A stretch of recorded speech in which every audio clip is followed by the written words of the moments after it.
মৃত্যুর 15 বছর পর কবরে মিলল হজের ইহরামের কাপড়ে দাফন করা অক্ষত মরদেহ। 15 বছরে মরদেহ পৌঁছে মাটির সাথে মিশে যাওয়ার কথা থাকলেও ঘটেছে এ বিরল ঘটনা। চারপাশে চিকচিক করছে বালি। অক্ষত শরীর, কাফনের কাপড়ে লাগেনি সামান্য দাগ, কেবল শুকিয়েছে শরীরের চামড়া। দুনিয়ায় যারা আল্লাহর বিধিনিষেধ মেনে চলেন তাদের হেফাজতের দায়িত্ব স্বয়ং আল্লাহই নিয়ে থাকেন। কোনো কিছুই স্পর্শ করে না তাদের। এ ঘটনা যেন তারই প্রমাণ। পরিষ্কার করে বাইর করার পরে যে উনি যেইভাবে লাশ ছিল মাটি দেওয়ার সময় যেভাবেই দিছি ওইভাবেই ওনাকে পাওয়া গেছে। এখন ওনার কোনো অংশ খসে যায় না। আর সাধারণ একটা মানুষের ফোট হইলেও কাটা গেলেও তো ওইখানের মধ্যে দাঁত বসে, সেই দাঁতটা পর্যন্ত বসে নাই আজ পর্যন্ত।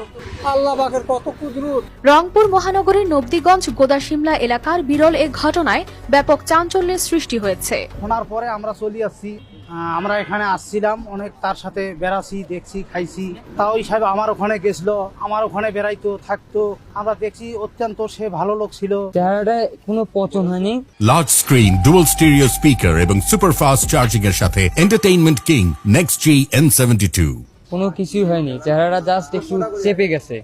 তো আমার বাবা যখন নিচলে মানে বুড়ুটা আমার বাবার হাতে একটু চলে আসছিল, যেহেতু অনেক বছর আগে যায়। তো আমার বাবা আবার বুড়ুটা চেপে দিয়েছে, মানে একেবারেই কোনো গন্ধ কোনো কিছুই হয়নি, একেবারে পচন হয়নি। কাপড়টি একদম অক্ষত ছিল। এলাকায় চলছিল গ্যাসের সঞ্চালন পাইপলাইন নির্মাণ। এ কারণে সেখান থেকে কয়েকটি কবর স্থানান্তরের উদ্যোগ নেন স্বজনরা। 2 দিনে 4টি কবর স্থানান্তরের পর গত বৃহস্পতিবার বিকেলে আরেকটি কবর খুঁড়তেই দেখা মেলে ধবধবে সাদা কাপড় দিয়ে মোড়ানো অক্ষত লাশ। স্থানান্তর করার সময় এই কবরটি বেরোতে বেরোতে আস্তে আস্তে কাপড় দেখা গেল। পরে আস্তে আস্তে আমার বাবা নামিয়ে যখন কবরটি খনন করা শুরু করলো, পুরোটাই বের হলো রাস। এটা একটা আশ্চর্যজনক বিষয়, অলৌকিক। সবাই অনেকে বলছে অলৌকিক। আল্লাহ তাআলা যে তাকে এতটা হেফাজতে রাখছে, এটা আল্লাহর কাছে লাখো কোটি শুকরিয়া। স্বজন ও স্থানীয়রা জানান 2010 সালে সেখানে কবরস্থ করা হয়েছিল মরহুম আব্দুস সামাদকে। হজের ইহরামের কাপড় দিয়ে তাকে কবরস্থ করা হয়েছিল।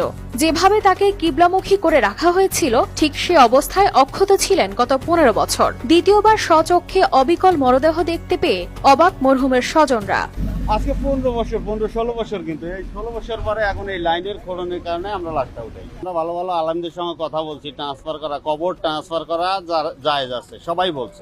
ওই কাপড়টা আমার 98-তে আমি বড় হজ করছি, ওই কাপড় দিয়ে আমার বাবাকে আমি দাফন করছি। কোন আমল আমার বাবায় করছে, এই আমলের কারণে আমার বাবার লাশটাকে বা কাফনের কাপড়টাকে মাটিও টাচ করে নাই, ডিসকালারও হয় নাই। আমার বাবা যেরকম সেই রকম ছিল। 123 বছর বয়সে সম্পূর্ণ সুস্থ অবস্থায় নিজ বাড়িতে মারা যান আব্দুস সামাদ। সেদিন বাড়ির পাশের পুকুরে একাই গোসল করছিলেন তিনি। পুকুর থেকে উঠে এসে চেয়ারে বসলে ওই অবস্থায় তার মৃত্যু হয়। পরে আমার নানা তো অসুস্থ অবস্থায় ছিল না, সুস্থ অবস্থায় মারা গেছে। কিন্তু আমার নানা, আমার জানা সত্ত্বে 120-22 বছর বয়সে মারা গেছে আমার নানা। আব্দুস সামাদ ছিলেন পরহেজগার মানুষ।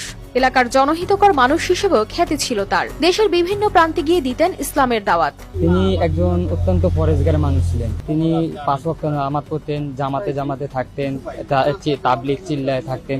তিনি চিল্লায় থাকাকালীন আমার দাদি মারা গিয়েছে। ছিলেন কৃষিকাজের সাথে যুক্ত।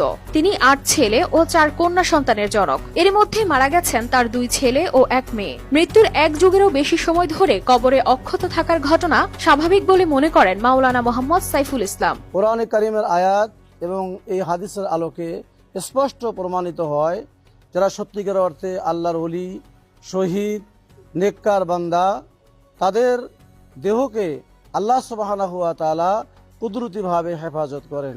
মরহুমের এ ঘটনা দুনিয়ার ভালো কাজের পুরস্কারের উদাহরণ বলে মনে করেন স্থানীয় আলেম ও স্বজনরা।